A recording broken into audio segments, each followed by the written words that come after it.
he's got to do the dynamic MRIs and he's got to do all the cephalograms and everything, then it's going to be very difficult for one person to be able to. So if I am to read a sleep study and if I have to get into the neurological aspects of it, it's very difficult, sir, in today's date and time.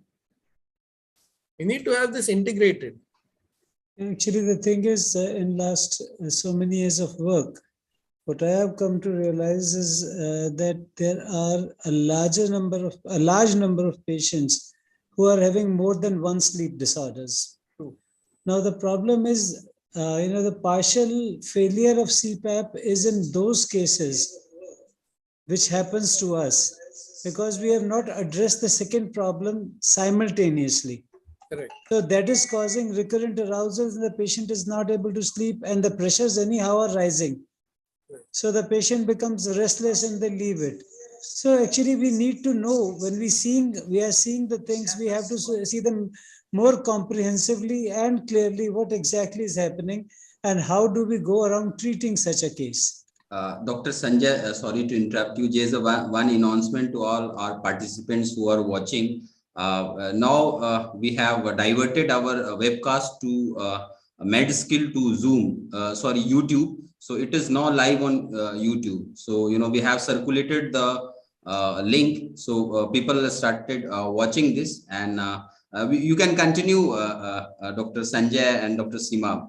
It's live. They would, everybody. I saw Reena join in. I saw Dr. Ravi Gupta has also joined in. We will start by 4:30 or 4:35. We've already started our panel discussion. You can informal panel discussion. Yes, that is right. We'll formally announce you all panelist introduction and then we'll move on. You can carry on the discussion right now. We are not live right now, Ravi. No, you are live on YouTube. Live. It is written on the left. Okay. Live on YouTube. Right. Anyway, it was good. I mean, this is a very good initiative. I must really, thank you, Dr. Nurul, for such a wonderful, organizing such a wonderful event. Yeah. And also I'm thankful that you made me a part of it. I could not say it early because I had just rushed in from outside. I was coming not from here, I was coming from Faridabad. So I was just in a rush to start off the things. So I have written you email, very, first time, but, I am not able to get your mobile phone from anyway. So I tried to reach you through email only. Unfortunately, we get connected. No, the thing is, if it isn't there now, obviously when we are having a group, you must be having it now. No, we are having that's right. I think Dr. Abhijit also joined in. Abhijit? Because I'll be leaving around 5. I have a patient who is giving me a call again and again. Okay. So we'll start by 4:30 as a scheduled time. Yeah, that's fine. Dr. Sadia, are you there? Yes, I'm here. So we'll start by our scheduled time at 4:30. Okay. And Definitely. Dr. Abhijit did join just now. I saw him join. Yes, sir. Yes. Compliments, Dr. Abhijit. I liked your presentation a lot. Very brought out. Thank you very much, sir. I am in Pune right now, sir. Yes, I'm right next to you. I would like to take this privilege to meet you in Pune, sir. Definitely we will. I will definitely make it a point during this week itself. Sir. In fact, we should try and coordinate a lot of this together. But what happens is because you're in the armed forces and you're moving, we need to continuously keep in touch and have the same protocols and everything followed. Correct, sir. I've been doing a lot of this, or rather sending across a lot of kids for rapid maxillary expansions, and I've seen the good results. But that's in private practice. So it does have its issues, when you're in private practice. But it is really worth looking into those procedures very well. I've seen a lot of benefits in kids. Yeah, the thing is, actually, we have done these rapid maxillary expansions before the formation of the median raphe in children. And the thing is, initially, it basically again comes down to the same thing as you said in your this thing, that first the evaluation has to be done of a total system before we really go for that. Because the thing is, if it is more lying to posteriorly to the lower jaw, then rapid maxillary expansion would give, say, slightly result. The thing is, with a high arched palate, yes, It will. these Definitely. patients will be doing well. This rapid maxillary expansion, or for that matter, maxillary expansion, will help in creating conducive environment for growth of the lower jaw. Okay. So we look it like that. If you have a case of hypoplastic mandible in a growing stage, and if you expand the maxilla, we expect that the mandible will automatically grow to the optimal size. Dr. Seema, it's like a foot and shoe. So if you have a larger Agreed. size shoe, Yes. your foot, which is your mandible, automatically translates forward. So Correct. that's what you're making a more conducive spatial relationship for the maxillary mandibular growth, which comes in much after the maxillary growth, because the transverse growth has to be addressed first. Absolutely. And then comes the sagittal growth. So that is what But we you know, do. I cannot but Yeah. emphasize really the role of the flexible scopies. So I really feel that every specialist should be having an access. It does not necessarily mean you do it, because it may not be in your domain, but you must have an access to some ENT who will give you that endoscopic view. Because even when you're subjecting children to numerous X-rays, we've got such wonderful scopes which just tell it to you in within a minute, and you give a three-dimensional picture. So you should not expose the children to radiation. To that, of course, I know one X-ray is not really radiation, but there are simpler ways to get a 3D visualization. Dr. Seema, I do work in, of course, in the, because when we teach orthodontics, we require them to have a quantitative, qualitative assessment, which would be through the lateral cephalometry and of course other things. But in practice, we do work with, like I do work, and I'm sure Abhijit works in our hospitals, because in the armed forces setup, we do have a very advanced ENT placement where the cobalation surgeries and the DICE procedures are quite routine with our patients. So DICE is quite something which has been integrated. And for a very long time, I would have a lot of tough time with ENT surgeons, because getting adenoids out was, like, ek ungli hai abhi, koi nahi jao. And then I met this dream come true ENT surgeon who would say, yes, covalation, bhejo Rina, and I will get them out. Dr. It Rina, is very difficult to convince an ENT surgeon for Yes. any surgical procedure in a child. No, so I'll tell you the reason why. I think I mentioned that I haven't spoken on pediatric. Dr. Seema, sorry to interrupt you. I have shared the YouTube link to all the groups in our NASCON organizing committee and all. So you are also in the group. If you want to share it to anybody of your known colleagues, senior, junior, you can share it so that they can watch you live on a panel discussion. And you want that, it should spread to more viewers and all. So it is there in the group. So all our, distinguished panelists, our guest speakers, organizing committee, and the participants, delegates who are attending, the YouTube link is already being circulated everywhere. So you can further circulate it to your known ones so that they can listen this panel discussion. Thank you. So like I was saying to you, Dr. Abhijit, the reason is exactly, what we've been discussing, that there has been a lot of hesitancy now, especially after the way we've been kind of preaching the surgical part, to go slow and not be as knife happy as we were once upon a time, because that is what has earned surgery the bad name. So, the one principle in surgery, in any surgical field, is a very clear-cut selection criteria before surgery. And that goes to any field of surgery. But the thing about OSA, it becomes extremely more important here, is what I tell all my students, that let's say I'm doing a tympanoplasty for the year and that surgery fails. So the immediate kind of reaction would be, okay, hota hai, the graft can not take up. It's a known complication of the graft not taking up. But when an OSA surgery doesn't deliver results, the reaction is like, bola tha na, surgeries don't help. Why did you do the surgery? So the onus is now on proving how surgery helps, and it does really help. And you have to prove this evidence-based. You don't go in knife happy. You don't operate on every patient. You select your patient very thoroughly, and believe me, the results are good. And I can say this with evidence. Dr. Simab, I would just like to say, because a larger number of people do not think the way you think, the objectivity isn't that much. And that is true for even chest physicians for that matter.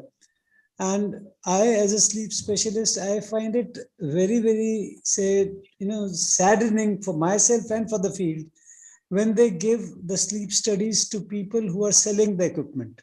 Exactly. Now, the thing is, a 10th grader or a 12th grader who hasn't have any experience, he'll put up a system and get an automatic report out. And he has nothing to do with what actually happened throughout the sleep. So the same is true with the surgical specialties. There are very few people who actually are thinking the way you think. Because the thing is, because a basic training makes you go like a tunnel kind of a vision. Okay, this is it, we are going for it. So that is where the failure rate would always increase with ourselves as well as with you. Many people do not know whom to use with nasal mask. Not many people would know when to use a full face mask. Not many people would know that how to use actually the BiPAP and how and where BiPAP auto has to be used. The problem is that, the interfaces are important. Every single thing is important when you're talking to the patient. And most important is that a good follow-up. Yes. Once we give the machine, 90% of our own colleagues, unfortunately, would not even look at the patient that what exactly is happening, whether he's using it for the requisite time or not, whether he is having a problem or not, he or she is having a problem or not, whether they have started decreasing the use of it. So we have to address those problems to keep it going correctly. Absolutely. Sadia, you want to start? I think we are due. We need Dr. Manchanda to be with us for as long as we can have him. Yes, sir. If you give me a...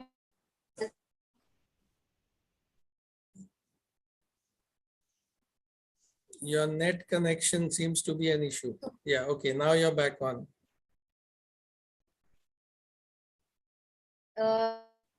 Can I now? There is some breakages in the way you speak. Dr. Sadia, you are audible, but the speed of your internet is bit slow. That's why. I'll just check. No, it's fine now. Continue. It's fine now.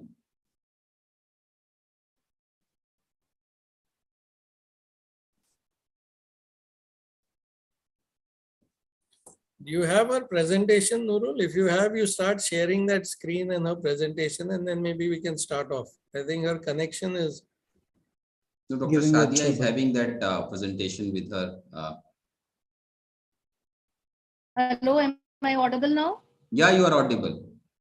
Okay, so should I start the panel discussion? Yes, of course. Please, yeah, start. Okay. Please. Okay, so a very good evening to all, and I extend a very warm welcome to all the participants of this webinar. We are now going to start the last part of this webinar, that is the panel discussion on the multidisciplinary approach to sleep disorders. And as rightly said in the previous lecture by Dr. Simab Sheikh sir, that it is a very important topic and it actually is a multidisciplinary approach to this disease. So let me start by introducing my panelists first. So we have with us host Dr. Sanjay Manchanda sir, who is Chairman, Department of Sleep Medicine, Sir Gangaram Hospital, New Delhi. He has been practicing sleep medicine for the last 24 years and is first in the country to start sleep medicine as an independent department. He has been pioneer in several work related to sleep studies and for the treatment of snoring. He has developed the first mandibular advancement appliance for the treatment of snoring and mild sleep, obstructive sleep apnea in India. Welcome, sir, and we are privileged to have you with us.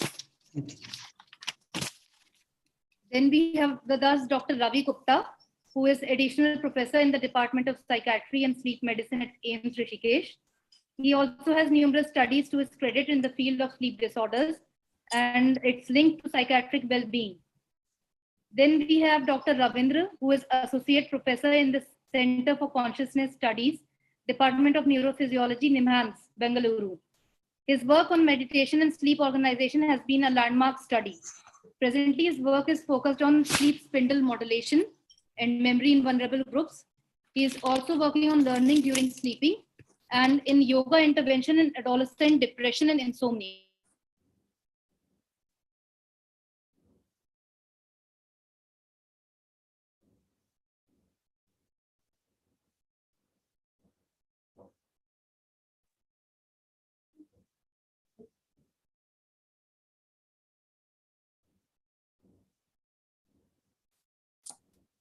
Her bandwidth seems to be low.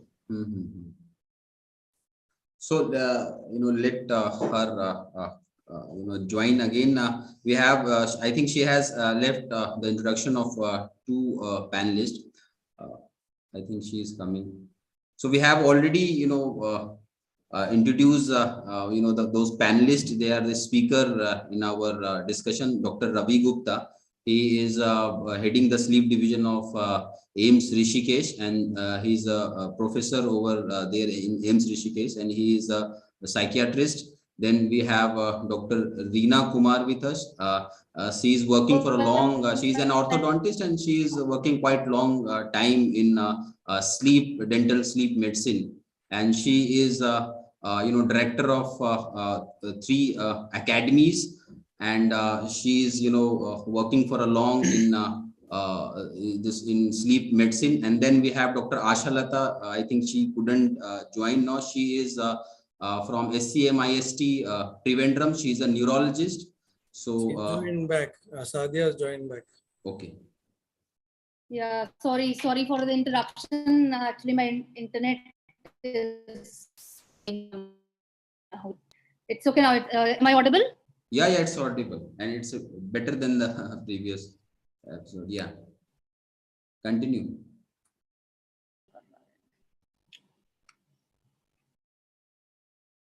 Okay, so I was just introducing Dr. Reena. She is a professional with 39 years of experience, and some of her interests include tobacco cessation activities, sleep-related breathing disorders in children, obstructive sleep apnea, and sports dentistry. And lastly, but not the least, we have Dr. Seema Sheikh, who is an ENT surgeon with international reputation and pioneering work in the field of obstructive sleep apnea ENT. He is currently based in Pune, and he is credited with being part of the teams which have been creating guidelines for obstructive sleep apnea. So on behalf of the organizing team and myself, I welcome all the panelists, and I will now like to start my panel discussion with an Irish proverb. So this Irish proverb says that a good laugh and a long sleep are the 2 best cures for everything. So this is the importance of sleep, as already highlighted by our eminent speakers. So I would like to start with posing my very first question to Dr. Sanjay Manchanda sir as to the definition of sleep and sleep cycle and its importance in life. Well, I said basically it's a temporary state of unconsciousness, which is basically to rejuvenate the body. In the simplest possible terminology, I would like to say this.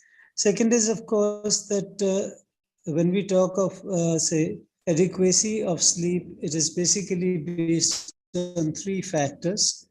And that is basically the regularity of sleep, the duration of sleep, and the quality of sleep. And when we say quality of sleep, as you have asked for it, that the various stages of sleep. So the thing is, if we go by a layman's terminology, the sleep is divided into 3 parts. That is the light sleep, deep sleep, and dreamy sleep. You can call it as stage 1, stage 2, and then 3 and 4, and REM sleep. So the stage 3 and 4 form the deeper part of the sleep, and the REM sleep is, of course, a separate entity, and stage 1 we do understand, which is now called N1, N2, and N3, as far as the non-REM parts are concerned. So every part has got its own function. REM is for essentially the consolidation of the memory, but if it is a bit too much, it will eat up the areas of deep sleep, which is very, very important for the release of growth hormone, which is very important for the body repairs in adults and growth in children. And what was your last this thing? So what I wanted was the elaboration on the sleep cycle. So basically the phases of the sleep cycle in which the sleep disorders are more. No, the thing is, there are with more than 80 sleep disorders. You know, the thing is, you have disorders which are there in REM sleep, which we are categorizing more into the parasomnias, where sleepwalking, sleep talking, sleep violence, they would be there. Then there are cases where some conditions like restless leg syndrome, they would occur in any which way, more in the early part of the sleep. Then there are sleep apnea, which could be there throughout the night. So the thing is, as far as there is the category, and it is not that the dreams cannot occur in non-REM sleep. They can occur in that also. And all the dreams are not being recollected and not being remembered. But patients do have that kind of a sleep. So with so many sleep disorders, it is not very easy to say, okay, this is one period where we should have it. And looking into that zone, like conditions like narcolepsy, it will cause daytime sleepiness or sleep attacks during the day. It has excessive REM sleep. There will be sleep onset REM. And a lot of patients, they feel that this is this early part or the part where you go into REM is confused with the wake phase. Then the thing is, but actually if you see the sleep architecture, the patient is in sleep, but his perception, so there's a perception problem of sleep. So we need to address these problems accordingly, because we can reduce the REM sleep and convert it into the deep sleep. We can treat sleep apnea. We can, as far as narcolepsy is concerned, this is one condition which is a neurological sleep disorder and has got genetic predisposition. So the medicines are different for different things. So unless you have the clear-cut diagnosis, you will not be able to treat, because giving all kind of sleeping pills, tranquilizers, hypnotics, antidepressants, it is like giving you cluster bombing. We need laser bombing. We should know where to hit. And that way we will give the minimum dosage with the maximum effect and say least kind of effect, undue effect in the daytime. Right, sir. Dr. Ravindra, would you like to put in a word on the sleep and the biological rhythm of the body? Yeah. So all of us, we know that sleep and the biological rhythms are very much very tightly linked to each other. So especially associated with the sleep, as Dr. Manchanda was mentioning, it's about the hormonal rhythms with the sleep. And most important, the rhythm that is associated with the sleep will be about the core body temperature. So generally, with whenever the core body temperature comes down because of the natural circadian variations of the core body temperature, see the whole physiological system it tends to get into a sleep mode. So therefore, the core body temperature, it's a normal dipping, will get into a sleep.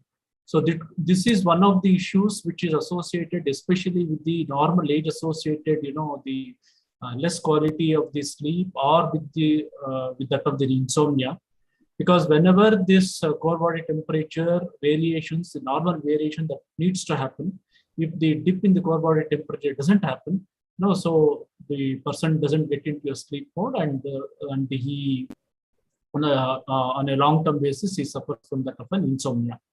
So therefore, one of the behavioral strategies, because based on this particular thing, so you have some of the, apart from, the sleep has to be both pharmacological and non-pharmacological intervention should be there.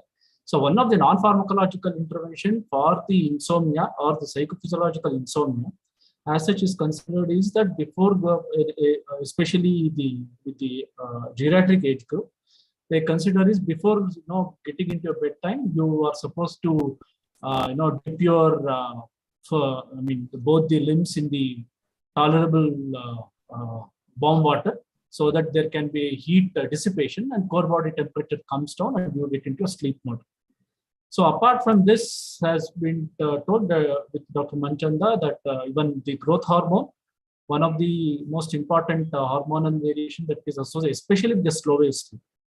And this growth hormone is more associated with the first, half of the sleep, where N3 stage is more. So just before the onset of N3, we have the spurt of this growth hormone. And as we know that growth hormone is very important for the bring about the anabolic state during the sleep. And most important associated with the growth hormone is also, it is associated with the formation of the memory cells. Because whatever the antigen that is we are exposed during the wake, and it has to be converted into a memory cells and the antibodies that has to be prepared for the subsequent the same antigenic exposure. The slow wave sleep and its relation with the growth hormone plays a very, very important role, number one. Number two, the melatonin and cortisol also plays a very important role. So we know we have a circadian variation of melatonin, so which will raise in the second half of the night, maybe around 2:30 or 3 p.m. In the mid in the night, and this is associated definitely with the many somnogenic effects, and also melatonin has a very lot of other beneficial effects also, and also with the cortisol. And REM sleep is more known to be associated more with the cortisol rise. And the increase in the cortisol early morning is very, very important, because the early morning raise in the cortisol is the one that prepares your whole neural network to face your subsequent day challenges. So whenever this early morning cortisol raise is not sufficient enough, right? So the person, his whole system will not be, at least his neural network will not be in a optimal condition to face the next day, the subsequent day challenges. So in brief, of course, there are so many other things, but for in brief, to tell that temperature and the hormones are the one that are associated with the biological rhythms and the sleep, and also with the various disorders. Right, sir. So obviously hearing Dr.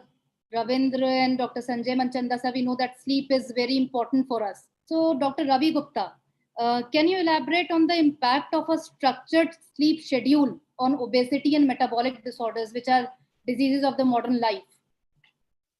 Okay, thank you. That's actually, I think, very relevant question, particularly looking at the scenario and the sleep schedule that we are following. Well, there are two different kinds of studies which are available. One are the studies which are looking at the effect of the acute sleep deprivation on the obesity and the metabolic syndrome, and second are the studies which are looking at the chronic partial sleep deprivation on the metabolic syndrome and the obesity. And both these studies, they have shown that even after the acute sleep deprivation for one night, the blood glucose level rises. There is reduction in the amount of the insulin. And the chronic sleep deprivation studies have shown the chronic partial sleep deprivation that we are talking about, especially the insufficient sleep syndrome that we are talking about. So they have shown that it leads to the changes in the metabolic rhythm, as well as development of the central obesity, especially in the belly area. Now, third important issue, and the literature is silent on which, is the timing of the sleep. So say if you look at the people, in general, say what we culturally say that it is better that early you go to bed and early to rise. And the studies from the insomnia patient, they clearly show that the people who are going to bed late in the night, or who are partially sleep deprived, or those who are having initial insomnia, they are more likely to develop obesity, especially the truncal obesity. But as of now, to my knowledge, the studies regarding the effect of the circadian timing on the obesity in the normal people, these are not available. So this is clearly an area where we need to work. Right. So rightly said, sir. But I would like to go back to Dr. Sanjay Manchanda, sir, because we are now living in a COVID-19 era. So I would like a comment from you, sir, on how has the COVID-19 impacted our sleep parameters?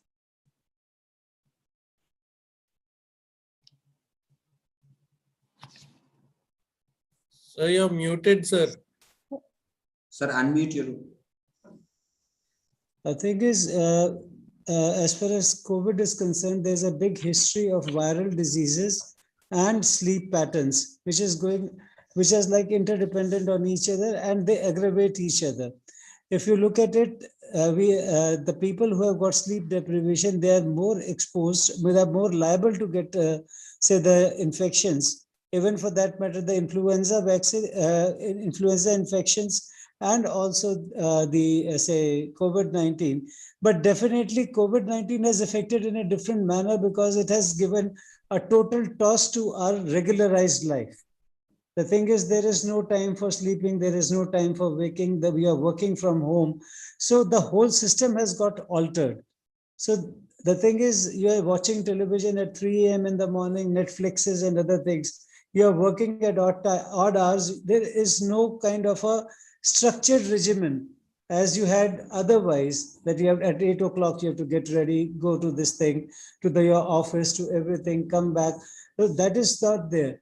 So as a result, we also have the excessive usage of, say, caffeine. We have excessive usage of alcohol and many other things. Plus, being alone is producing a lot of depression amongst, say, adults, as well as specifically against children who are not about to go out.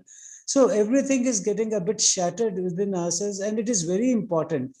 The structural, the remedial part of it would be that no matter what is the condition, you should not leave your structured life, and you should try to get up at the same timing, try to work out a regimen for yourself where you are able to do things, because if it is altered and once you go back to the old life again, it will be again something, say, a problematic situation for you. So to come back to this kind of say regime as you originally had. So this, it has affected the various aspects of our lives as well as sleep. And for, saving it from happening this way, we need to work out on this situation, that we should not subject ourselves to total irregularity, because irregularity will never pay. Yes, sir.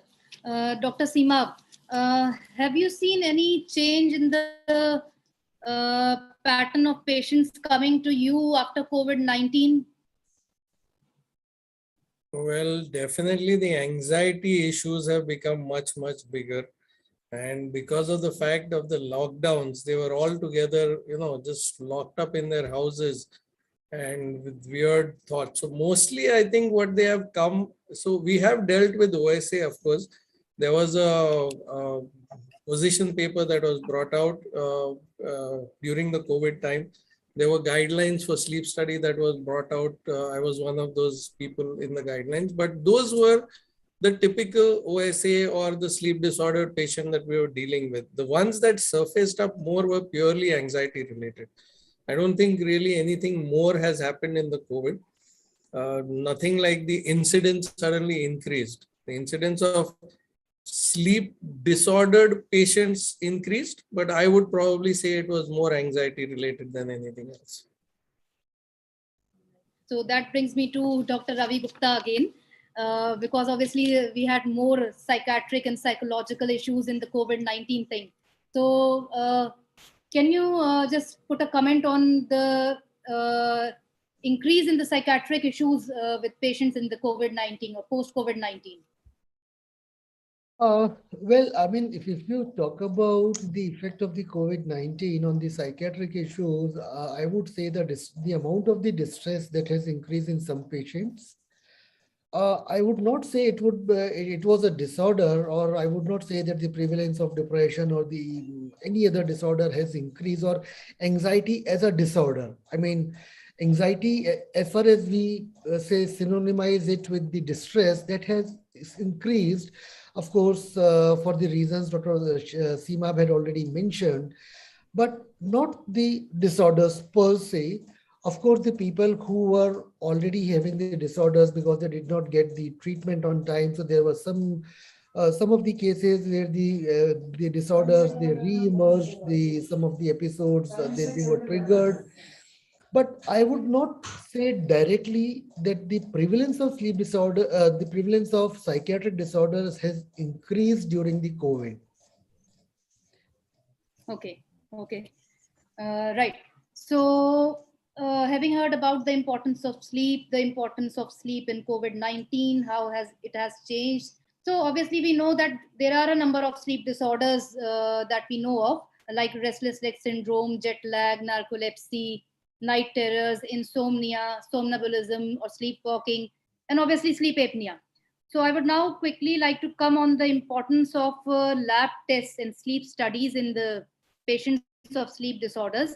And I would like Dr. Seema to elaborate on these things. So see, the lab test, basically everybody now knows that we have to do a sleep study to diagnose a lot of these sleep disorders, right? Sleep studies come in three different forms. So basically there is a level 1, level 2, level 3 and level 4 study.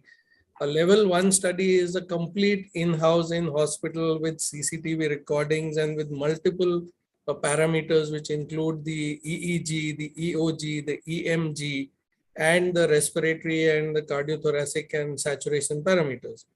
This is the most ideal one. Academically speaking, it is the most ideal one, which will be able to help us decide a lot of factors. India being such a huge geographical situation, and the availability of these kind of services across the country are the biggest challenge. But when I bring out these challenges, let me be very clear when I say that these are not excuses to not aim for a level 1 study. You have to aim for a level 1 study at any cost.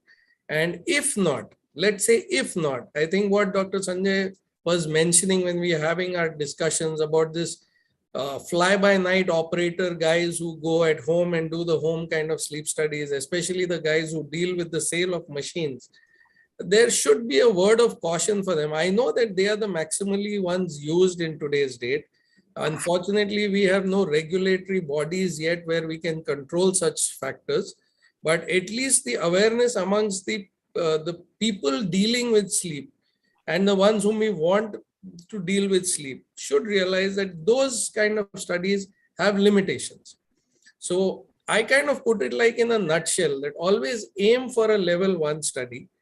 But if you cannot get hold of a level 1 study, then at least don't tackle a sleep disorder without a level 3 study.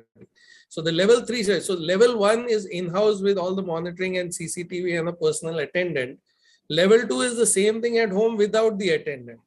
Whereas level 3 is basically just the respiratory parameters, the cardiothoracic abdominal movements, the abdominothoracic movements, the saturation and the nasal airflow. So that's the level 3 study, which is ideally to be used as a screening evaluation because it has its fallacies, but it also has its plus points. It has its plus points in the sense freely available, cheaper to do, sometimes not so difficult to interpret. But you must also understand that any interpretation of a level 3 study is an underdiagnosis of the entire so-called AHI, which we are using as an index, because we have no idea how long that patient has slept. So the recording is done over about 8 hours, but the sleep might be only 6 hours. So your denominator changes and the AHI totally gets undervalued. So the higher the number of hours of recording, whereas the number of hours of sleep is less, so your AHI reported would be underreported to that extent. So please aim for a level 1 study. Try to get into the multidisciplinary system where even if you cannot do it or if you cannot read it, you should have your colleagues as part of the group who should be able to interpret it for you. So we all know that Dr. Sanjay Manchanda sir has been pioneer in starting sleep studies. So sir, please would you comment on sleep studies and lab tests for sleep apnea? The thing is actually Dr. Simab has really said it very well. Having said it, the thing is first is as usual for anything and everything, and that is take a very good history. Because the thing is, if you have the baseline available to you, whether you can subject a patient to a level 3 study at the beginning or not, that depends upon your history, a very smart history. Because if the patient is showing some element of sleep misperception, if the patient is having some level of restless leg syndrome, if a person is having excessive amount of dreaming along with the features of sleep apnea, then it is important that one goes through the level 1 study. But if we are fairly confident that this man is having either say sleep apnea alone by and large, otherwise also in that also we can inculcate almost restless leg, or there is a surrogate marker where we can find out that there was excessive movement of the limbs, then we can go for stage 3. But generally in my practice, I prefer that if there is a little bit of doubt, I'll go first level 1. Thereafter, if the patient is to be repeated, if I'm sure that now this patient only has sleep apnea, then in that particular case, I can easily go on to level 3 thereafter, because we need to reevaluate the patient after some time. It is not something like once done and it is over. It is not. The body is a dynamic structure. It will require changes. The machine, even if we are using CPAP, it will require changes. Everything is something which is dynamic. We must address it. Otherwise, people will lose its utility over a period of time. So people who started with 7 hours of usage of CPAP, they will come down to 2 hours, 3 hours, and may not even use it at all. The thing is, we need to know why it has happened, whether they actually do not need it or whether they need it. But if we are sure that, okay, we are treating only sleep apnea, we can easily go with level 3. Apart from that, yes, we will try a maximum people to go through level 1. But yes, we can do level 2. We are doing at home, a full polysomnography we are doing. We are doing anything and everything which is there. But again, we have to identify our patients that whom we should subject to level 3, because that is purely for sleep apnea, not all the sleep disorders. Right, sir. Right. Dr. Seema, would you like to put in a word for Muller's maneuver and drug-induced sleep endoscopy in the pre-operative evaluation of patients?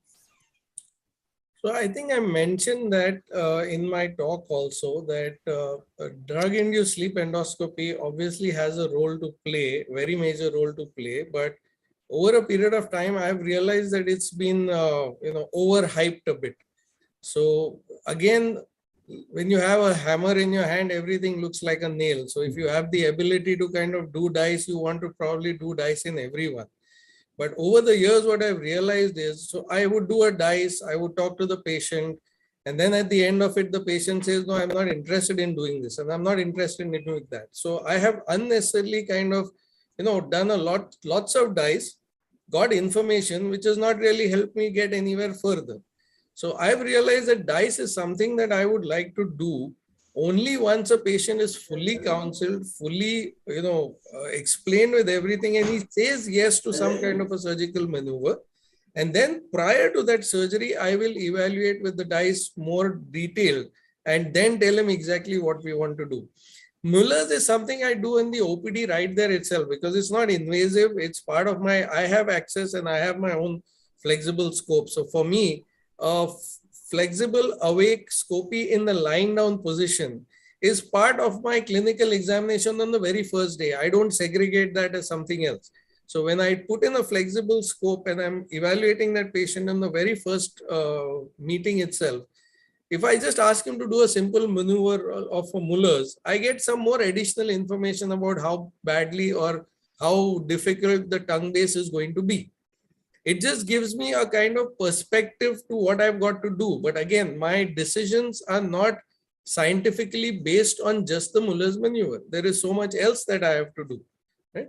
And of course, this is not the forum for me to be talking on the dice disadvantages. But even at the international level, I have been really propagating the fact that dice has been overhyped.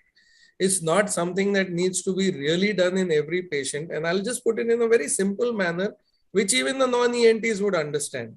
That if I'm doing a flexible awake endoscopy and I see that there's a little bit of a lateral wall collapse, and we all understand that, okay, in sleep, the collapse is going to get worse, right? So if I see a lateral wall collapse, there is no way for me in today's date to say that, okay, if there's a 20% collapse, which will become 60% in sleep, then I should attend to it. So there's no cutoff which says, okay, if the collapse is 30%, I will not attend to it. If it's more than 30%, I will attend to it.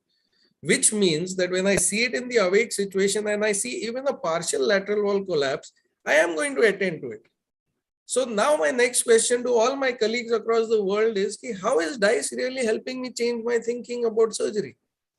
Right? Is DICE telling me anything different? When I see a collapse, I know that in sleep it is going to get worse. So I'm going to attend to it. So I think DICE is a little overhyped. I don't know. I still have to do lots of work on this and prove it to the international community before it really hits it. But yeah, DICE has a role to play definitely pre-operatively. I do not rush into it for any patient who is refusing surgery in the first place. What am I going to do with DICE then? Yes, sir. Yes, sir. So coming to the incidences of obstructive sleep apnea now. So as we all know that it affects 4% of men and 2% of women. But what I would like to emphasize is this, that prevalence increases in post-menopausal women. And often obstructive sleep apnea is not Dr. diagnosed Sanjay in is women. wanting to put in a word, Sadhya. Okay, yes, sir.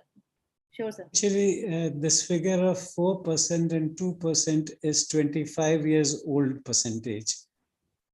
The thing is, with the knowledge which has been distributed in these years, this has really gone up very well, for the very big in a way that the difference today is not 2 and 4. It could start from 4 to 40% in particular subgroups. So the thing is, let's not miniaturize the thing. And we are still using the same old parameters. I think we should evolve out of it. So what I wanted to emphasize was on the prevalence in post-menopausal women actually. Yeah. So because obstructive sleep apnea is not often diagnosed in women, and actually it presents as depression and other psychiatric disorders. So here I would like Dr. Ravi Gupta to come in to put a comment on this. That's a wonderful question, and I also talked about it in my presentation. Say, we talk about when we talk about the sleep apnea or any of the sleep disorders, so we have two different kinds of presentations. One are the nighttime symptoms and second are the daytime symptoms. Of course, all the people who are having or suffering from the sleep disorders, a large chunk of them, they also suffer from poor sleep quality. And that ultimately translates into the daytime dysfunction in terms of fatigue, lethargy, low mood, irritability, memory lapses, cognitive changes, mood changes, loss of appetite, and so on. So many of these sleep disorders, they are being mistaken for the psychiatric disorders by all of us. I mean, all of us means I'm talking about the medical fraternity and even by the psychiatrists. So what I usually emphasize is that whenever a patient is coming to you with any kind of daytime dysfunction, always talk about the sleep and take the sleep history at length. If the sleep is okay, I think then you can consider diagnosing these independent psychiatric disorders. Secondly, it is not always cause and effect. Sometimes the psychiatric disorders, they can be comorbid with the other sleep disorders. So in those cases, it is important that you diagnose both of them, treat both of them, so that you can give the best quality of life to the patient.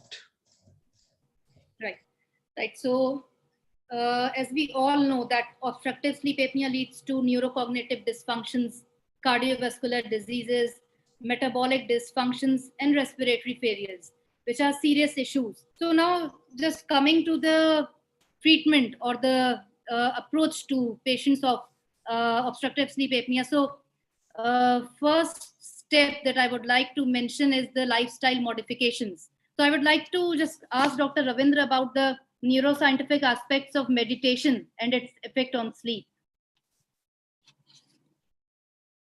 So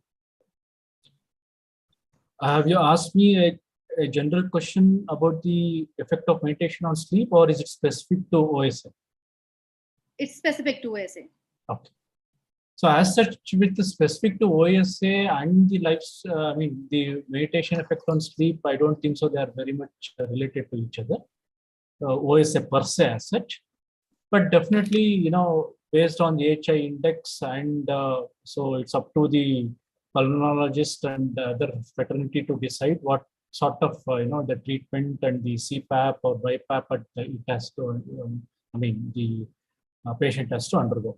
But however, having said that, even if the OSA is because of the various other factors, it can be because of say changes in the lifestyle itself. It can be because of the gross obesity, altered lifestyle. In that cases, definitely lifestyle intervention will definitely add on to the beneficial effect of OSA, number one. And also we know that OSA and the stress and the metabolic syndrome, obesity, it's a vicious cycle, and it goes on.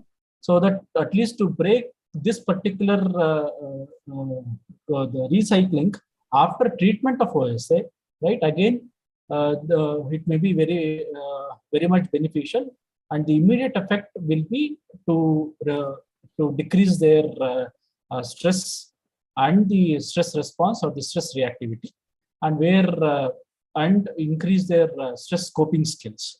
So these things plays a very the important role as far as the lifestyle modification in general for any sleep disorder patient. But however, specific for OSA, is it only meditation is going to help? No, definitely not direct relationship, but definitely indirectly it will help to increase their quality of sleep, and it has its own other effects. Okay, sir.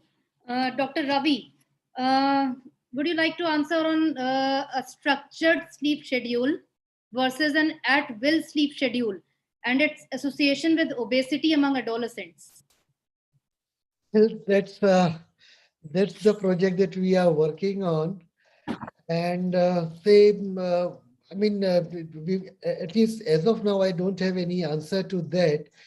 But the available indirect scientific evidence, as I already mentioned, they clearly show that there could be a relationship.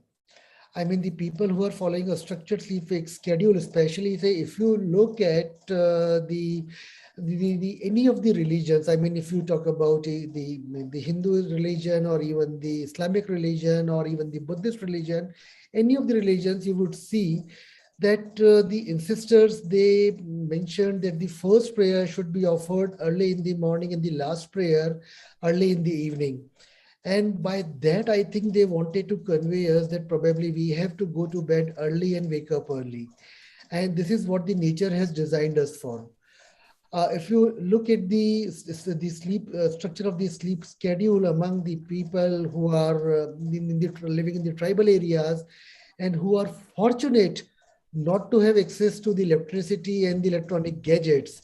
So they go to bed early and they wake up early, and of course they are healthier than all of us so-called modern civilized people. So, I mean, we got the idea from there and we are working on that, and say the prevailing evidences, I mean, I would not say these are the facts, but the prevailing evidences, they of course suggest that the people who are following the structured sleep-wake schedule, especially the timing of the sleep. I mean, you can have a structured sleep-wake schedule when you are going to bed late in the night and waking up late in the morning. That's also a structure you can follow. So structured sleep-wake schedule with the early to bed and early to rise pattern definitely reduces the amount of the obesity, because we all know that if people who are staying late in the night, so their level of the ghrelin increases and the level of the leptin reduces, the amount of the food intake increases. The choice of the food again changes because of the altered levels. So say you might have yourself experienced that if you are waking up late in the night, you don't have an urge to have the fruits or salads. You always prefer to have something fried, something fatty. So that's because of the hormonal changes that are occurring in the body. And of course, that increases the chances of putting on the weight. Right. I think all of us were smiling when he I think all of us were smiling when he said that, and having Exactly. a structured pattern is something else. But all of us who had kids growing up, I challenge any of you to get the adolescents to follow that structured pattern. Yeah, I don't know about timing is adolescents, really sir, but important. I don't know about Can I add adolescents, sir, but something? I myself I'm very bad at doing these things, that I'm into fried sort of things, into all the junk food, We shouldn't- watching Netflix late at night, all that. So that is why I was smiling. I think, Okay, can coming I add back. something? Say, even with these, Yes, especially sure, with sure. adolescents with the unstructured sleep schedule, even for in a long-term base or it by itself is a risk factor for development of depression, because the prevailing of the increasing the prevalence of adolescent depression in our country is uh, the uh, the altered sleep pattern is one of the major risk factors. So I think that we have to also keep it in mind. I think Dr. Ravi, if you have any thoughts on this. Ravindra, I think, we have ample of the amount of the data, even in the form of the meta-analysis as well, which suggests that the people who are following the delayed sleep wake phase schedule, they are prone to develop addictive disorders, they are prone to develop depression, prone for the bipolar disorders, and of course, all the other cardiovascular and metabolic disorders. So this is a well-known fact that we have, but the issue is this data has come from the people who are following the delayed sleep wake phase disorder. And second kind of data that we have is from the people who are working in the shifts. And the number of studies have found that the people who are working in the shifts and don't have a regular sleep wake schedule that they are following. So they are at high risk for all these kind of problems that have enumerated. And very interestingly, the sleep health heart study and one of the studies that was done among the nurses that have clearly shown that the people who are working in these shifts, they are at high risk for development of the breast cancer, I mean the females, and the prostate cancer in males. So I think that not only the structured sleep schedule, but also the timing of the sleep schedule. I mean, if we are going contrary to what we are designed for, the problem is if you are waking late in the night, you are having the reduced amount of the melatonin. And we all know melatonin is a very, very powerful antioxidant. It's a very powerful hormone that actually regularizes your metabolic parameters. And also the antioxidant property of the melatonin has been linked with the amount of the cancers that I talked about. So I think timing is something which is really important. Also, it's also with cortisol and DHEA also. Of course. Because less DHEA is also more prone for very neuropsychiatric. Sadia, I see somebody wanting to raise their hands and say something. I don't know who they are. It's an iPhone. Which panelist that is? Okay, go ahead, Sadia. You go ahead then. Yes, sir. So, as we all know by this discussion, that early to bed and early to rise makes a man healthy, wealthy, and wise, right? But what I would like to stress upon is that how long we have to wait for lifestyle modifications before we go on to the next course of action. So I would like this question to be first answered by Dr. Reena. Thank you, Sadia. And before I start, I'd like to thank Dr. Nurul and the National Health Academy for putting this together and having amazing sessions since yesterday. I've been a part of it throughout, and it's really amazing. And this evening's speakers have been wonderful. I think it's Dr. Okay, Dr. wants to say something. Yes, I'll stop. Let him speak first. Yes, please, sir. No, please. Did he raise his hand for something, or was it just by accident when he changed his device? I think go ahead. Go ahead. It's more of accident. Okay. All right. Okay. No problem. So what we say is that, today we are all together celebrating this World Sleep Day. And especially in 2022, when we have the the theme being quality sleep, sound mind, and happy world. And with the COVID on the backdrop, I think the mental health issues, happiness, the anxiety, the various discussions that have been going around have all been so close to that entire gamut of things which is happening. And how long are we going to wait is, I think, is that what you asked, Sadia? Can I just have, because I got a little distracted by that. Yes. So I was just wanting to know your experience and how long would you wait for lifestyle modifications before advising on the next course of action to the patient? So while we were talking about, what was happening in the COVID, I didn't disturb, but I just want to say something which was probably not mentioned about me. Being an orthodontist, I also work in a field which is very close to my heart, which is special care dentistry. So I work with children with special needs or Special Olympics, and I have a whole lot of children with Down syndrome. And the Down syndrome children in the COVID-19 have been an area of great concern to me. And the concern has been mainly because, one, they are already obese. They already are prone to sleep apnea. They already are mouth breathing, which as an orthodontist for me is a very scary thing because it's an absolute epidemic which is happening. And the other thing which is of critical is the anxiety, because what is happening is they're all in homes in which the television is running and that news channel telling us all about the various numbers increasing and the new straits coming. And there's a lot of habits of the parents going on in the household. So mental health, taking care of the health of the children in the house and ascertaining to the parents and to the mother, the lady in the house is already so distressed probably that mental health is a huge issue here. So how long will we wait? I think we have waited too long. We should have done it many moons ahead. We should have done it many moons ahead. And that is what it is all about. It's only the COVID which has started making us talk about mental health. Others, mental health was hidden in the cabinet. Special children were hidden in the cabinet. And sleep is also hidden in the cabinet to many of us. The people who are here, how many of us are sitting here today? We are some 25 odd people sitting here.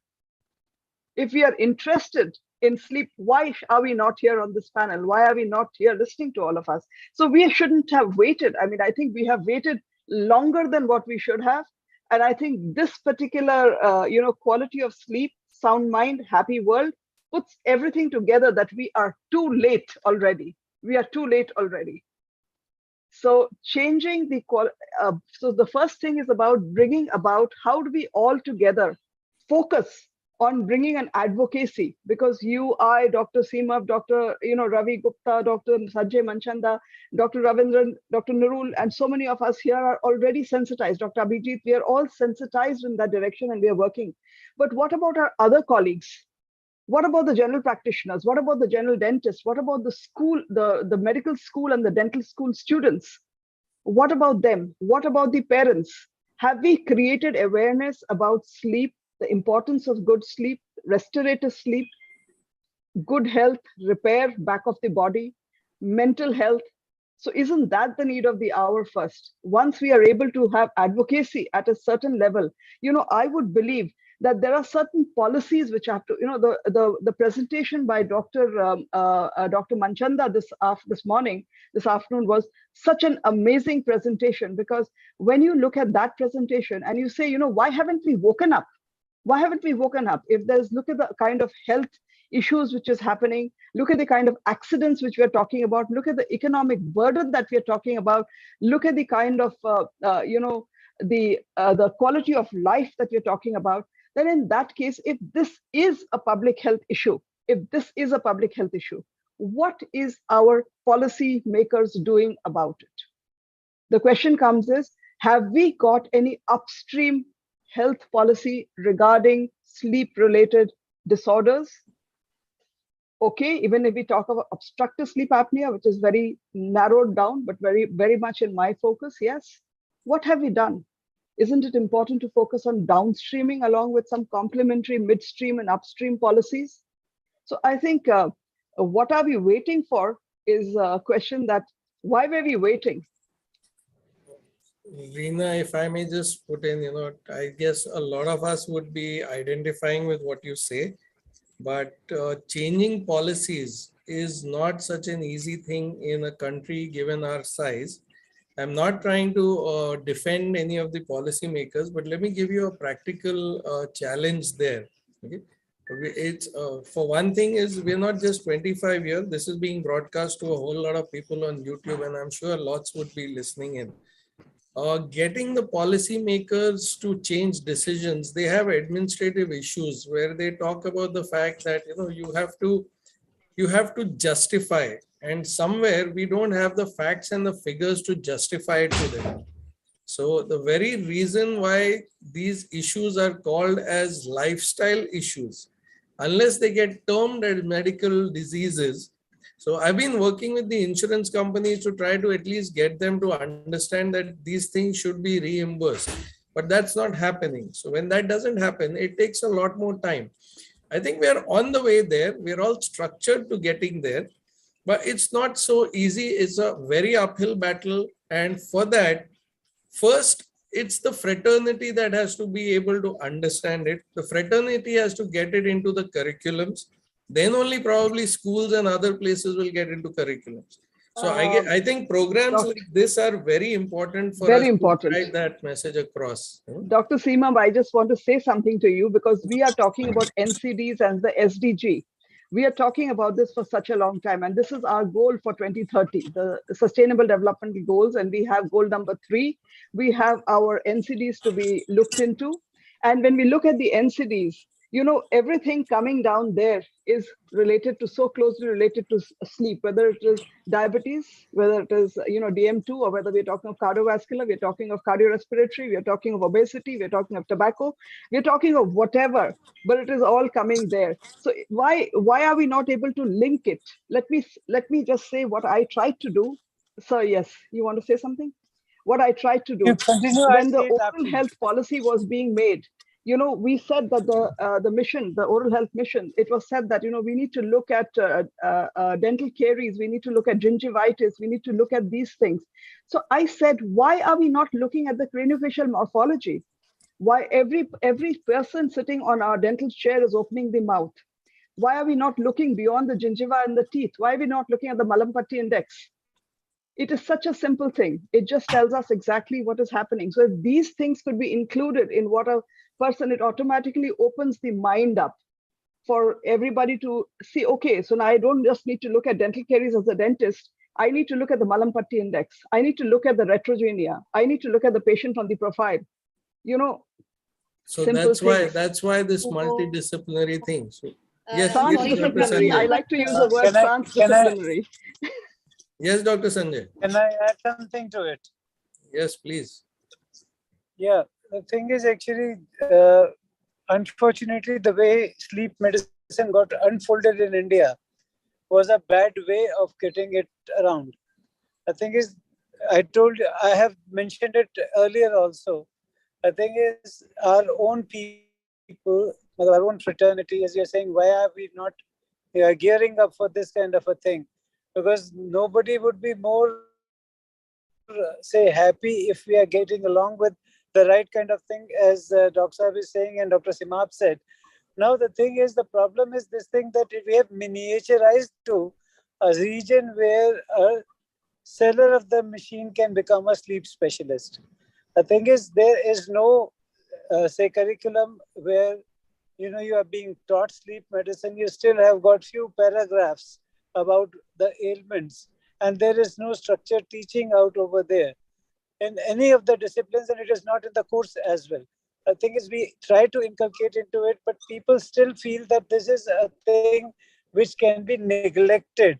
Though, yes, rightly said so, that if it is affecting cardiology, if it is affecting obesity, if it is affecting strokes, if it is affecting chronic kidney diseases, then the thing is, it is there. But the only thing is that, you know, the way it has been handled has been extremely poor. I think, Sadia, you can move on to the... I think, yes, sir, I think I'll move forward. Coming on to the mechanical devices for sleep apnea. So again, going back to Dr. Rina, I'm just very brief word on who are the good candidates for oral appliances and what are the adverse effects of oral appliances? So Sadia, I speak a little wider. I'm sorry for that. So again, when you say oral appliances, I would not like to look at oral appliances as most of our medical colleagues would look at, which would be mandibular advancement devices. I'm an orthodontist by profession, by training. So I work in pediatric sleep apnea. So my role of oral appliances starts from those appliances which can actually be working for preventing, because pediatric sleep apnea is an epidemic. And most people are looking to find a non-invasive method of handling this. And the invasive method would be, of course, what we discussed just now some time ago. But the non-invasive would be looking at the transverse growth, coming in rightly, seeing whether the child has, no, I wouldn't start there. I would even start from actually breastfeeding. We as dental surgeons should go to town and talk about breastfeeding, basically about the transverse growth of the jaw, because the position of the tongue comes in proper, the transverse growth of the upper jaw happens, and that's form and function interrelationship is what is cemented right there.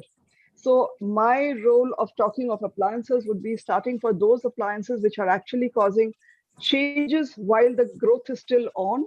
So bringing about a transverse dimension of the maxilla, which could be through the rapid maxillary expansion. Of course, today we use, different things like Sarpe, and also we use implant assisted. In addition to that would be the mandible, bringing the mandible forward, which would be certain mandibular advancement devices. There would be functional appliances. And I would look at distraction osteogenesis as a very important aspect, which is there for our children, especially even the younger ones, where you can avoid a tracheostomy, for many of the syndromic children, where you can avoid a tracheostomy when you do a distraction osteogenesis. So that's an appliance again. But yes, from the dental sleep medicine perspective, it's kind of put on blinkers, and we are always been looked at somebody who makes some oral appliances for advancing. So starting from boil and bite, going on to all kinds. I think Abhijit took us through a beautiful presentation wherein he kind of described the historical evolution of appliances from where it has gone to today. We have titrable appliances. We also have appliances for edentulous people, because most of these appliances have to be fitted on teeth. But whereas what do you do with an edentulous person, a person who has lost all the teeth? Because geriatric health is an important part of, a quality of life today and for life in general. So where geriatric health is concerned, where you have lost your verticals because your vertical height and there's a collapse, and also there's a tissue, the muscular tissues have lost their potency. So as a result, in such patients, how do you re-establish the vertical dimension? How do you manage the tongue? Because now the tongue has grown wide and it's changed the morphology. So there are appliances for tongue retaining also. In addition, there are hybrid appliances which could be worn with not just dentures but along with the CPAP. So advancement along with the CPAP. So there's a whole gamut of appliances which come in, but that's how it is. Sorry if the question answer went a little long. Perfect. Sorry. You have already mentioned CPAP, so I will just quickly come to positive airway pressure treatment for obstructive sleep apnea. And first, I would like to put a question to Dr. Sanjay sir on the fact that maybe or maybe not, is it the first line medical treatment for moderate to severe obstructive sleep apnea? The thing is, yes, with our kind of training, we would certainly go with that, because this is something which is capable of treating upper airway resistance syndrome, which is capable of treating mild, moderate, and severe, all categories. But having said that, if there is, like Dr. Simab said say in his presentation, that there are times that we need to look at the nose, because that is the pathway through which we breathe.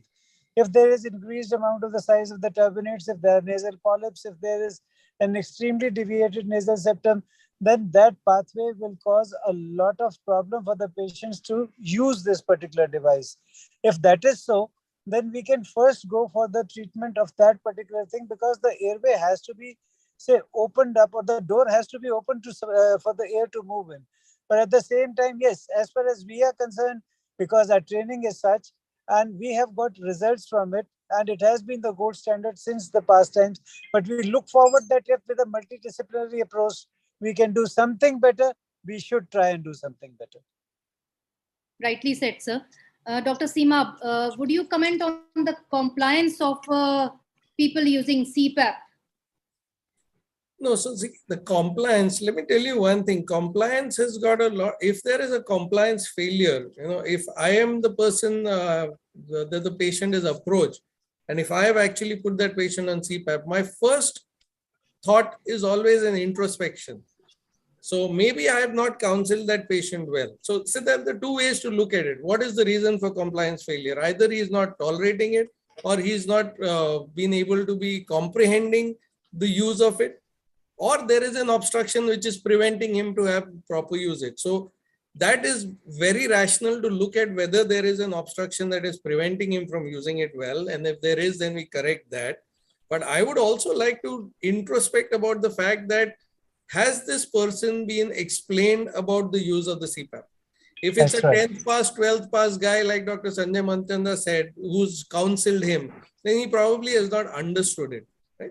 So you need to look at this in all the three fashions. The compliance for a CPAP has also been, it's a long-term usage always gets a little bit lesser. That's why the need for regular follow-ups has been mentioned time and again. Even Dr. Sanjay said that. You can't just give it to him and forget about it. You will find a lot of them getting off the CPAP over a couple of months or a couple of years. And that's where sometimes they try to look for options to the surgical fraternity. They say, okay, do anything that you want. I don't want to use this machine. But that does not mean you rush in and say, okay, leave the machine, I will cut you up. No, that's not the approach. So I still, like I said at the first slide of mine, was that you have to acknowledge evidence-based medicine. And today, evidence-based medicine says that CPAP is the gold standard. But until evidence tells us otherwise, until we have evidence to correlate CPAP versus surgery, or unless we have, and I don't say versus as in as a kind of, a fight. It's about trying to understand what will give. So in conjunction with surgery, if you can improve CPAP compliance, it's even better. If there is some surgical evolution, so I would, in short, say that yes, CPAP compliance needs to be looked into, why there is no CPAP compliance. But I would reserve to say that if I can identify a very clear-cut anatomical obstruction, and my words should be read very clearly, if there is an identifiable site of obstruction which I can remove very confidently without giving the patient increased morbidity or risk to anything else, then that patient should not be on CPAP for life. This is how I would like to put it across. Can I say something on this? Can I say something? Okay. Yeah, please. On the CPAP, yeah.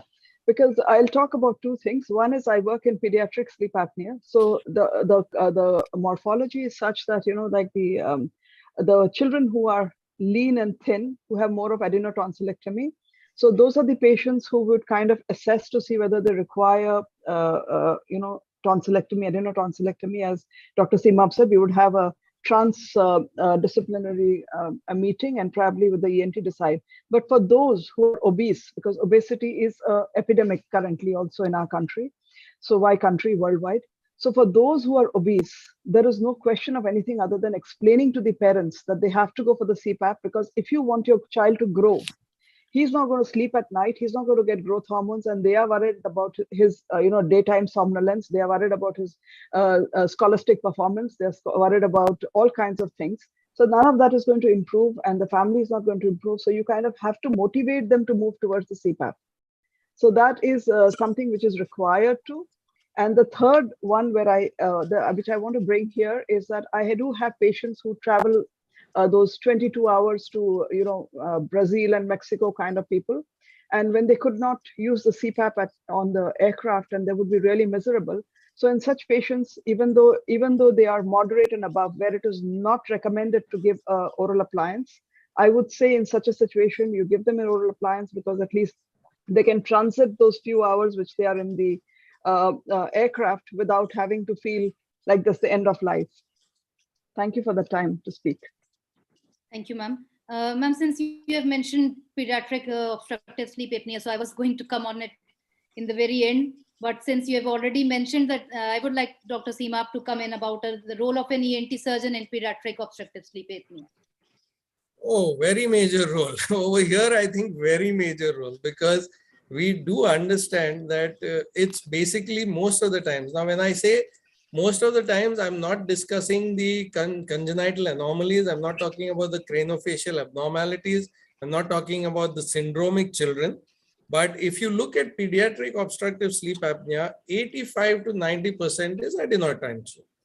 And that is something which I think, so there is a section where we talk about pediatric allergic rhinitis to be treated very aggressively so as to prevent adult asthma. I think the same aggression is very necessary to be followed in OSA, that pediatric OSA, hit it hard when they're a child so you do not have an adult OSA. And if it's a simple adenotonsillectomy, then there is nothing better than having an ENT surgeon get rid of it. Because with the technology of coblation and things like that, we do not worry about even a 2.5 and 3-year-old child, because the blood loss is now minimal. So a tonsillectomy or an adenoidectomy in a 3-year-old child can be done with maybe just 7 to 10 ml of blood loss, which is nothing. So we are able to do that.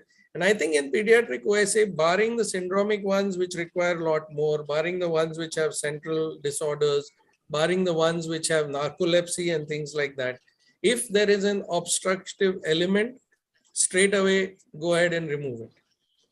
Right. Of course, it's a much bigger topic than that. This is the baseline, because you can have residual OSA post tonsilloadenoidectomy, and that's a total different lecture that I have on my own. It's a residual OSA post tonsil adenoid. Post tonsillectomy. Huge. Yes. There's huge things to be done there. Sarah's index. Yeah. So just coming to the second last topic of this panel discussion, and because I'm a surgeon, so I'm really happy about it that I'm now discussing surgery in obstructive sleep apnea.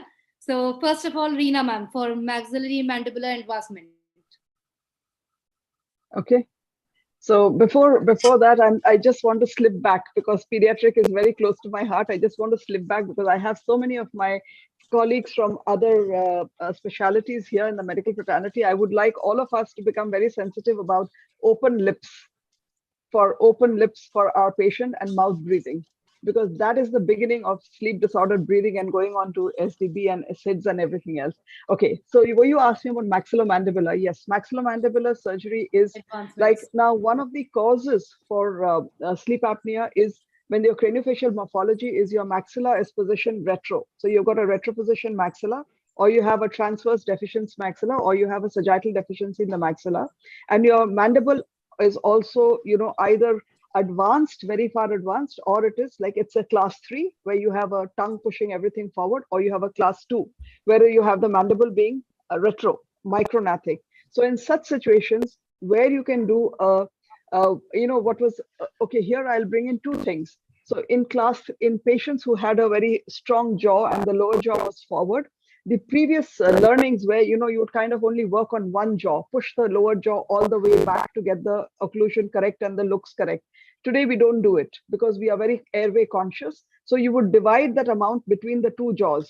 So you would take some amount of the upper jaw forward and some amount of the lower jaw back. So that is one thing about sensitization, about how we handle patients with, or people who come with craniofacial morphology where they have a very strong lower jaw coming forward, because we are airway conscious. And where it is concerned for OSA that we are doing maxillomandibular, so there are a whole pile of surgeries happening and very, very successful surgeries. But today, what happens is surgical risk, as you are a surgeon, we have a lot of surgeons here. So the surgical risk is always something that we have to think about, because of which distraction osteogenesis is something which is playing a huge role. And of course, maxillomandibular advancements and placements of the correct spatial position of the maxilla and the mandible to correct the airway, to correct the muscle blocks, to engage the correct blocks, to get the oropharyngeal and the retropharyngeal airway corrected, is something which has got evidence-based that it works. It works well. But as every surgery, it is only to be gone in when the patient is completely understanding what is the other things around it. Because such patients may also have a lot of, submental fat, they may have a lot of other things. They have obesity, so you may have to do concomitant surgeries like bariatric or engaging them to various things. So it is something which we cannot just look at it as just a dental surgeon's maxillomandibular surgery is just being something done without a sleep physician or a team of workers around. So we are in sleep medicine, it's a transdisciplinary, as I would like to say, because I would like that Dr. Seemam sends his patient to me. I would like that Dr. Ravindran sends his patient. So, and I would like to send my patients to Dr. Seemam and my patients to you, Sadia, and to Dr. Sanjay Manchanda. So it has to go, the patient has to move along a carousel belt and, you know, gets the correct information from everybody. And that's when, yes, it does have a huge role to play. When the patient is not going to wear a CPAP, and there is this maxillomandibular surgeries can bring about huge changes in the airway and bring about a change in the quality of life. But again, there comes how much can you do, because there is some amount of a relapse. There is a lot of stories, you know, there's so much can be talked about it, but in this panel discussion, I think I would like to limit it to only this much and leave it here. So I'd just like to add one small point there, Sadia. When we look at the bony box, the concept of a bony box and the soft tissue inside. So if you ever identify a bony box issue, it's a strict no-no for any surgeon to touch the soft tissue inside. That would be very stupid. So if you have a bony box issue, please tackle the bony box first. If it's a bony box issue with obesity and morbid obesity, then first tackle the morbid obesity first and then go to the bony box, because any bony structural changes are extremely morbid. They're very morbid for a patient to undergo.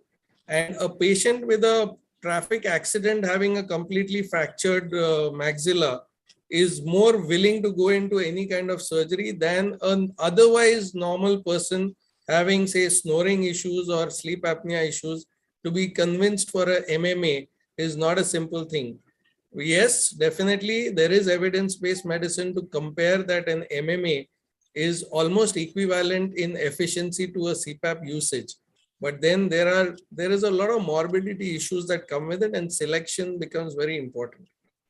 I couldn't agree more with you, Dr. Seema, and hence I still re-emphasize on what we have to do is a diagnosis in the early diagnosis in the dental clinic, because that is where a lot of things can be changed from functional jaw orthopedics. A lot can be changed. We don't have to reach there. Absolutely. Yeah, so as rightly said by both of you, it's a stepwise thing, and obviously you have to see the patient as a whole. So, but today when I was preparing my panel discussion thing, so I got to know one thing, that it's most difficult to ask questions to such a senior person in your own specialty. So lastly, coming to the surgery or role of an ENT surgeon in obstructive sleep apnea.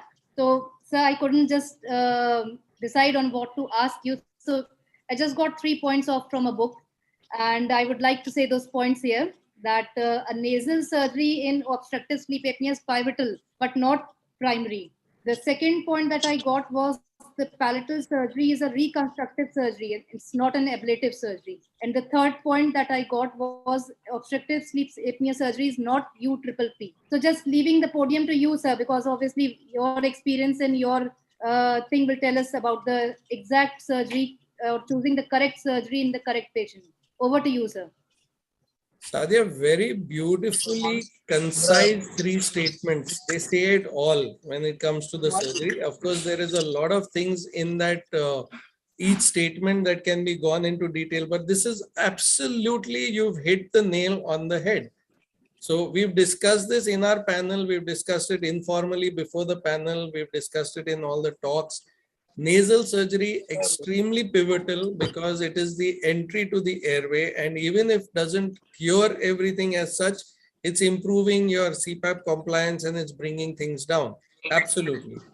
The third statement where you said was my first slide, that UP3 is not the end all and be all of OSA surgery. That's where the problems went wrong.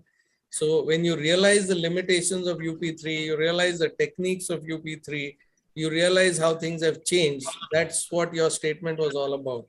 And the second statement that you mentioned in between, where you said that, you know, it's all about the palatal surgeries being reconstructive. So the day we realized that everything in the palate was related to the musculature of the palate, and the palatopharyngeus muscle per se was the main one on the lateral wall of the pharynx, which needed to be addressed. So that's where all the reconstructive things came in, maybe different types, different situations, but it's boiling down to getting to attack the palatopharyngeus muscle and reconstructing the airway rather than just ablating the entire thing and removing the entire thing. So definitely this is where the role of surgery has come in, where we have now become very, very critical of what we do. We try to identify exactly at what level the surgery is and where is the obstruction, and what level of surgery that we're going to do. We're not restricting it just to the nose. We're also taking it forward to the palate. We're taking it forward to the tongue base. We're even taking it forward to the epiglottis that can normally have problems there, like you saw in the video that I showed you. If that's the kind of epiglottis you're dealing with, you need to do an epiglottopexy to remove that kind of epiglottis over there. So all in all, I think surgery has, you know, really evolved. That was what my talk was all about. There is a very laser therapy, like Dr. Sanjay said, where you identify very minutely. You ensure that you are hitting the right spot and you are going to target the right place to open up the airway. And that's where the role of surgery has come in. It's not UP3 all the be and end all. And that's the reason why I keep telling people that the role of ENT surgeon is right at the beginning for evaluation, extremely important. You must have the ability to be able to correlate with your ENT surgeon.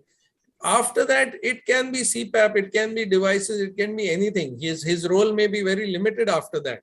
But his role initially is very important for you to be able to judge what you want to do with the patient. You may not necessarily involve him in your decision making, but you need him to be able to give you that evaluation so that you can take your call forward. Thank you, sir. Thank you. Thank you. I think we had a very fantastic panel discussion, but I will not just end it here before talking about the future. So first of all, I would like a comment from Dr. Sanjay Manchanda sir about the future of sleep medicine. Well, the future, as initially Dr. Simab said, that unless we are able to get insurance coverages on our side, we will always be found wanting on to really help the people the way we want to help the people. Because the thing is, unless it is considered as one of the very important factors of causing so many damages, the thing is, we will not be able to help a larger section of the society, because people do not generally, neither they want to pay for sleep, nor the thing is, it is feasible for them at times. So future is that we have to convince the authorities and otherwise and insurance companies that it is a very, very important issue, and backed with a good amount of evidence that, okay, if this is done and you can save even 10 or 15 or 20% of the damages, then it is still very, very worthwhile, and it is to your advantage. For the simple reason, a person who has had an MI, who has had a stroke, who has had, so the thing is, they are having a debility for a lifetime, and their overall, say, insurance covers will suffer over a period of time. Here we can give a good quality of time, save a good number of patients from these kind of problems. And if we are able to do that, then I think we will grow faster and we will be able to do better. Right, sir. And I can't just finish without asking Dr. Seema what the future of surgery. No, so I will not restrict myself to the future of surgery. I'll answer your earlier question also with regards to the future of sleep medicine. Let me tell you, the future will be very bright. Okay, there is so much happening here. There is so much, because it's a newer field. And if we have youngsters, we have PG students, or we have people from different fraternities listening in, I think what you need to understand that this is the field that you need to target for yourself in the future, because this is a developing field. I would say it's developed. Yes, a lot has developed, but there is still a lot to develop. And it's the next 2 decades, you will probably see so much more happening in this field, is where newer talent is wanted in this field. So the younger people coming in, doing studies, analyzing all the different disciplinary approaches that are there, getting out evidence-based work. We people who have been there trying to get the policymakers to understand that it's a disease. You know, when I was interviewed at the time of Bapilari's death, that is what I had mentioned in the news and told them very clearly that government has to recognize this as a disease. So let me put it to you this way.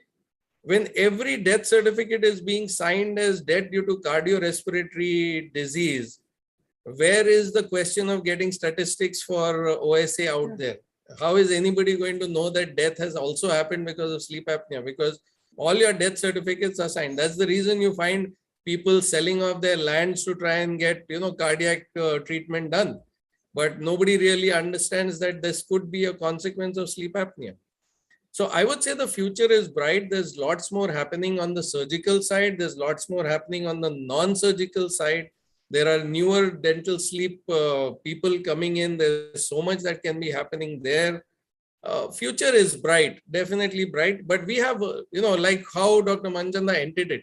That's a very old, a very famous dialogue from Charles Bronson movie with twist that the woods are dark and deep, but we have miles and miles to go before we sleep. We have a lot of work that needs to be done here. We need to encourage people to come into this field.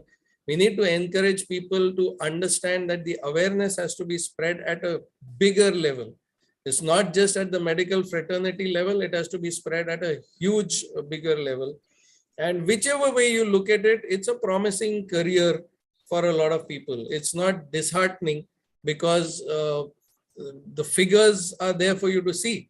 So if you're talking about the incidence figures being so high, you can imagine the number of patients that are going to be out there in the pool that need treatment. And if that pool is so huge, somewhere or the other, some fraternity has got to have to treat them. So if you look at it from every angle, whether it's the economic angle, the career angle, the academic angle, the ability to improve healthcare systems in the country, the amount of work that is needed to be done with policymakers, with getting studies out, there's lots. And I would implore all those people in the medical colleges to be able to give your students thesis projects on this. That's the only way you're going to get out more and more information. Give people thesis, give your students thesis based on sleep disorders. There are, yes, I see a question pop up. Are there courses on sleep medicine recognized by NMC? No, not yet by the NMC, but individual bodies are giving fellowships, whether it is surgical fellowships, whether it is medical fellowships. There are places where you can go and train yourself, not necessarily internationally. Within our country, there are centers of excellence, which are now, places where you can go. So anybody interested can go to these different places and get themselves certified and accredited. Yes, it's not happened at the national level as yet, but that's what I said. There is so much that we can do. There is so much that we have to do.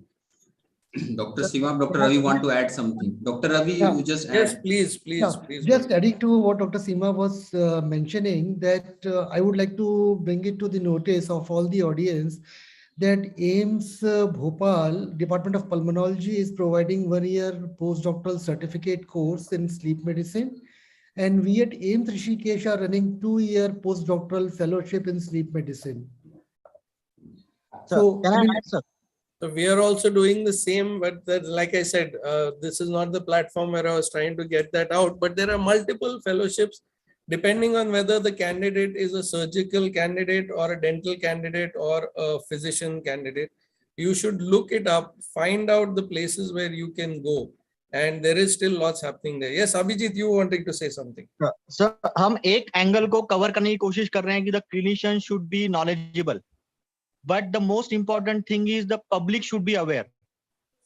So in this multi-pronged approach, the most important thing is awareness among the population. क्योंकि जो बिकता नहीं वो practice होता नहीं. Of course. That's a huge Pandora's box there, Abhijit. That's the biggest challenge that this country faces with regards to healthcare and infrastructure. Clinician practice कर नहीं रहे हैं बिकॉज लोगों को समझा के आप थक गए हो, बट फिर भी लोग ये सोचते हैं कि जो खर्राटे मार रहा है वो गहरी नींद सो रहा है. So that's where I think we will play the major role, and Nurul has taken the baton up. He has taken it on himself that he is going to ensure that we have multiple programs like this all across the country and all across the world. And we are all going to try and help him out in whatever contribution that we can do. But I again appeal to almost everybody who sees and who's around that we need to be less emotional and more objective. You know, it's very easy to find out where the problems are. We need to work around those problems. So I think all of us are educated intellectuals who obviously know where the challenges are. I think what will make us different from the others is for us to try to bypass those challenges and bring out these things so that it makes it easier for the next generations to come. I know that maybe post 75, if I survive that long and my muscles go weak and I land up having OSA, I need to be confident that there is somebody who is there to treat me. Okay. So I want that to happen because God willing, all of us live that long, but I don't know if I will have the fortune to go to Dr. Sanjay Manchanda at that time. Well, the thing is, I believe you will always remain fine otherwise as well. That's what, sir. That's what. I think on that note, we should try and end the discussion. Sadia, beautifully conducted. I think you have done great. Thank you. Sir, we want to get some opportunity to the participants who are there. They can, ask any question to. Yeah, please do that. But I think in the meanwhile, we must acknowledge the pain that Sadia has taken to get everybody involved in the discussion. Of course. Very well conducted. Yes, Thank you, Thank Sadia. you very much, Dr. Nurul, Dr. Sadia, and Dr. Simab, and all the members who have participated in. And I'm really, really thankful to you. But this was a wonderful one. Even though I was out of my home, I thought, okay, I'll try and use this say time for even in my car or wherever I'm sitting right now. But the thing is, yes, it was very, very wonderful. Nice. Thank you, Dr. Nurul, for your wonderful organization. And thank you, Dr. Sadia, for a wonderful being a wonderful host to this panel discussion. Dr. Sanjay, I hope you're speaking on behalf of all of us because others will all have to repeat that. So you're voicing it on behalf of the entire panel thanking here. you people also equally. Thank you so much. No, what I'm saying is you are speaking on behalf, your voice Absolutely. is echoing everything that we feel. Thank you, Nurul, and thank you, Sadia. On behalf of each other, that will be much better for patients also. So I really appreciate the panel that I was on. Thank you so much. So before signing off and before the vote of thanks. Dr. Nurul, just a minute. So I would like to thank all the panelists and for bearing with me and for so patiently asking my questions. And I was just really nervous about this panel discussion and whether I'll be able to conduct it properly or not. I hope I've done justice to it, not majorly but minorly. And thank you all. Thank you Nicely all. Thank you so much. Yes, very nicely conducted. I'll hand over the podium to Dr. Nurul. So before we'll go to the vote of thanks. We are planning for a book. We can nomenclature it as anything essential of sleep medicine or fundamental of sleep medicine. And we are looking for a proposal for a call for book chapters and all. We'll publishing it on our website, and we have the database of all you. I would be sharing you the request, and we are asking for your proposal. We are putting some date and all due to some we are not planned that what would be the deadline and all, but very soon we would be emailing you and trying to reach you for chapters of those who are interested to give the chapter on our book. We name it as essential of or basic of sleep medicine or essential or clinical or basic sleep medicine. It depends what nomenclature it would be and how it would go and how we are going to compile. Dr. Abbas is there. He has some plan. Dr. Abbas, can you mute and say something? Yeah, very good evening to one and all. So it was an academic feast and music to the ears to listen to the experts in the sleep medicine. So thank you, National Health Academy, for the excellent opportunity. So as rightly said that we should plan a book. As it was earlier said by the experts that it may or may not be in the textbook form, but how it may be in the form of chapters from the different experts on the sleep, right from the basic of the medicine, right till the even the surgical aspects. And we should also involve certain people from the alternative medicine and from the other behavioral sciences to have their to pen down their experiences or to pen down their knowledge and contribute to the this proposed book. So as rightly said by Dr. Nurul that we will be launching the information on your website, that is the National Health Academy, and then we can give a call for the chapters on the book, and everybody can participate in that. Even the residents who are listening to this and are part of this webinar, they can contribute a chapter in the form of the review or the small synopsis or anything. They can do that. Even in the question answer forms or in the form of MCQs, they can do that. So everybody is, should participate in this because then ultimately it will be reviewed by the experts, and then it will be published. So it will be a wonderful, excellent opportunity for everybody to learn about the basics of the sleep and to learn and to also make a career in that. As there were questions that where are the fellowship and the courses on the sleep. So it can be a very wonderful opportunity to plan. As it was in the panel discussion that it's also a lifestyle disease. Sleep has got directly or indirectly. I think there should be a sleep pathogenesis, for example, oxidative stress theory. So there should be a sleep theory about every disease. So in that form, there can be brilliant and excellent ideas in the to compile in the form of the book, so that everybody get some knowledge about the role of the sleep in day-to-day life, and also how it affects the other diseases and it is implicated in the pathophysiology of the certain disorders. And of course, the good quality of the sleep, duration of the sleep. So I think the experts should talk more on that, but how it's a wonderful and excellent idea by floated by the National Health Academy that we should have a book. So thank you for the excellent opportunity.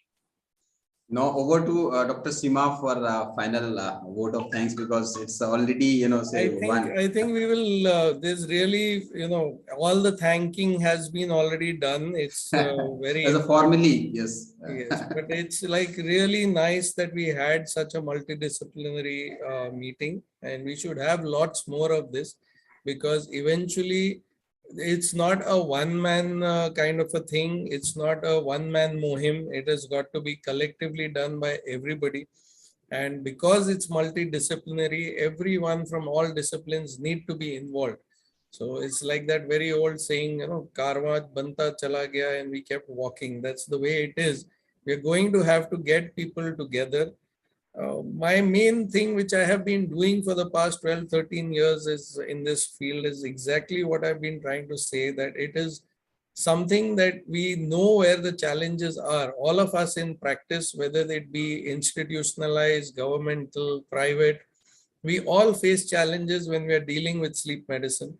There are practicalities to it, but it is time now to try and work around all of this. We can't just sit quiet and say, oh, that's the system, we're part of the system, it can't be helped. Because unless we make those moves and we make those changes, and I realized that a lot during this COVID times, where I was part of few teams at the national level where we laid down the guidelines, we brought out the consensus papers for sleep medicine. And that's when we realized that people are taking this up seriously. It's just a matter of connecting with everybody, getting the youngsters to understand, because I find a lot of youngsters nowadays who are lost after their basic studies. They are lost because the competition in the field of medicine is huge. We all understand that. Every department, every fraternity, every faculty has got multiple subspecialties that have come in.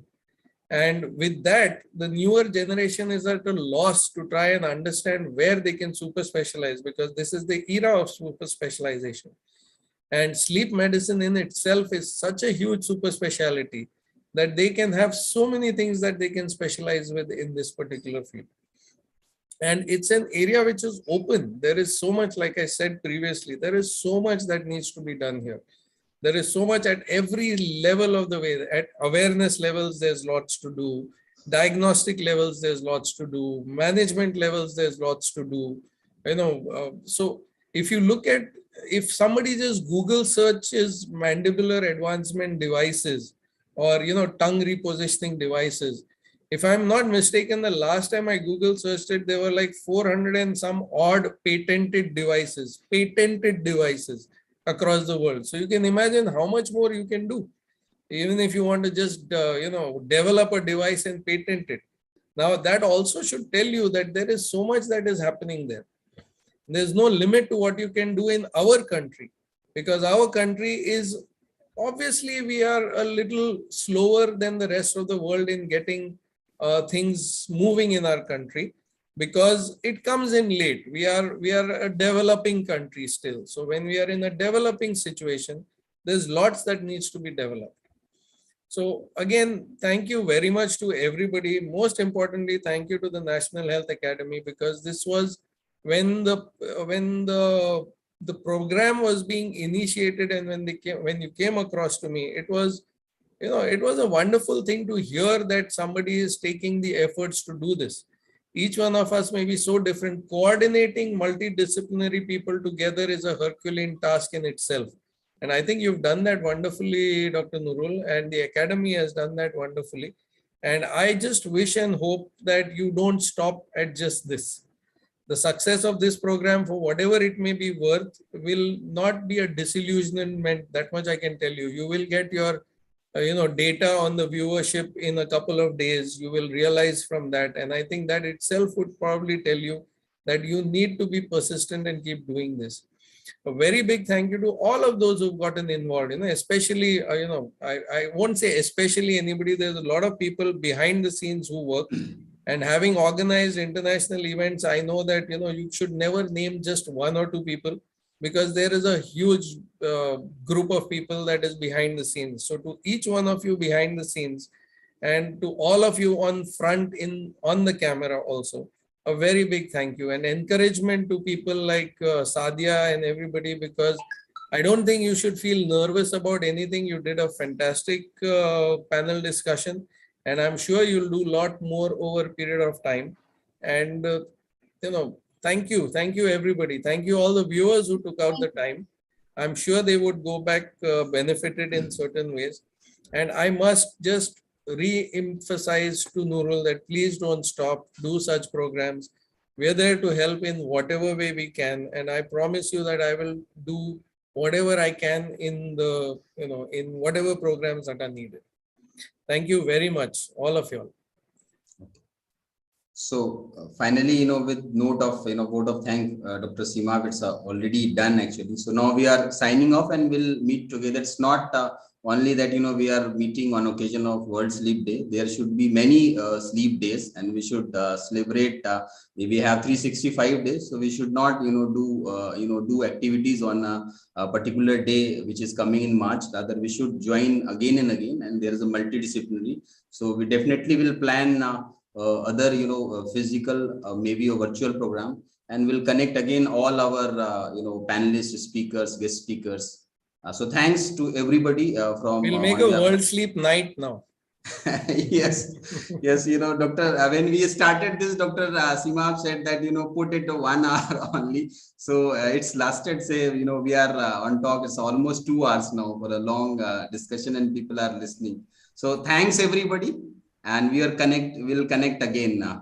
Okay. Thanks a lot. Thank you very much. Bye-bye. Thank you. Great meeting all of you, and thank you for this. Have a nice day.